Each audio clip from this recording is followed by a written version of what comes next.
In the beginning of the 1800s, a group of Native Americans called the Nez Perce lived in the northwest part of what is now the United States. They hunted, fished, and traded with neighboring tribes. In 1805, along the Low Trail, an ancient hunting route, the Nez Perce came into contact with the people of the United States. And this would change their lives forever.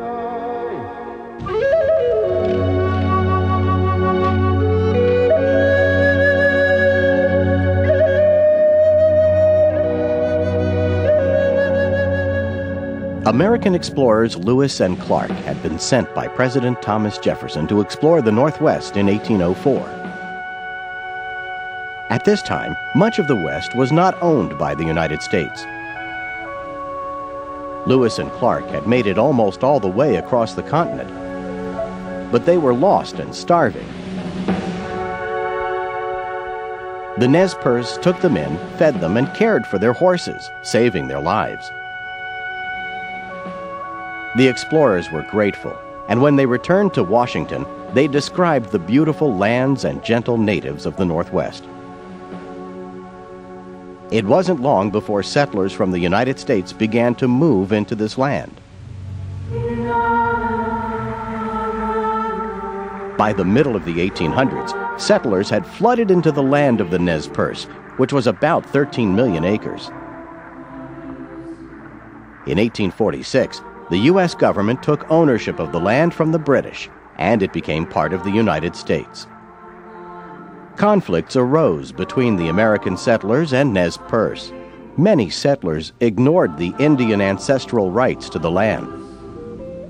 Others stole horses and killed the Nez Perce in disputes. Often these acts against the Indians went unpunished.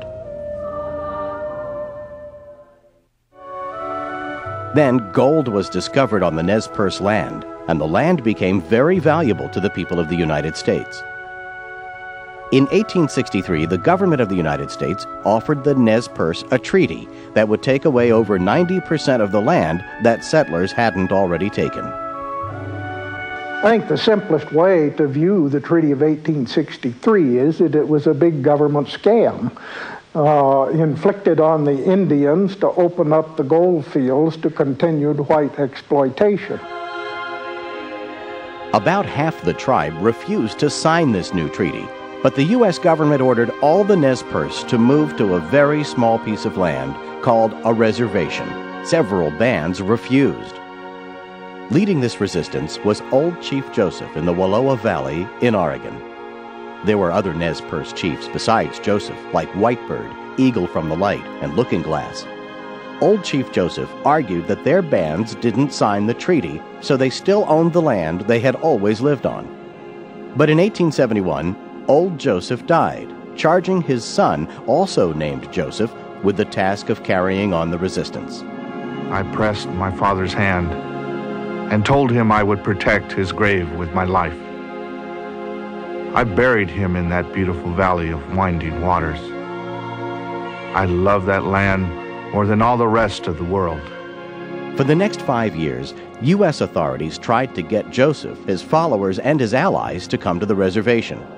But they refused to give up the land they insisted they never sold. The government gave the responsibility for resettling these Indians to General Oliver Otis Howard. General Howard, who wished to avoid violence with the Nez Perce, did all he could to persuade Joseph and the others to come to the reservation, reasoning with them, coaxing them, and eventually threatening them. Finally, Howard ordered Chief Joseph to bring his people to the reservation in 1 month, or the military would come in and move them there by force. Chief Joseph reluctantly told his people that they had to leave. May 31st, 1877. The Nez Perce began a more than 100-mile journey from the Wallowa Valley across Hell's Canyon and the Snake River en route to the reservation in Idaho. They carried everything they owned. The group of displaced Nez Perce camped near Whitebird Canyon, just a few miles south of their new reservation. There, they talked of their loss of freedom and their mistreatment by the U.S. government over the years. Some talked angrily of revenge. That evening, 3 young men from Chief Whitebird's band rode out into the surrounding land and killed more than a dozen settlers. When Chief Joseph and the other chiefs heard what had happened, they were horrified. They knew now that there was going to be a war. General Howard ordered his cavalry to bring in the renegade Nez Perce. A battle occurred at Whitebird Canyon, and 33 U.S. soldiers were killed. Mid-July 1877, fearing another attack, the Nez Perce set out on a 250-mile trek across the Bitter Route Mountains between what are now Idaho and Montana. But General Howard was following right behind him with his army of 700 soldiers, and other generals and their soldiers would soon join in the chase. The Nez Perce followed the low trail, attempting to flee to freedom in Canada. It was along this trail that their ancestors had rescued Lewis and Clark in 1805. Now they were running for their lives. Catching the Nez Perce became a matter of military honor. The Nez Perce, exhausted, made camp alongside a creek near the Bear Paw Mountains. Canada was only 42 miles away. Early in the morning, soldiers attacked the encampment. It was a horrible battle, and the Nez Perce were too weak to beat off their attackers, nor could they escape. About half of them died before they surrendered to the U.S. Army.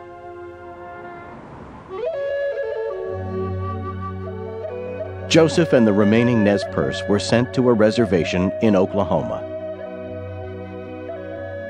They were never allowed to return to their homeland. Later, the government gave them lands closer to their old home. Chief Joseph continued to speak out about the injustices against his tribe and worked for the next 20 years to stop further encroachments on the land his people now occupied.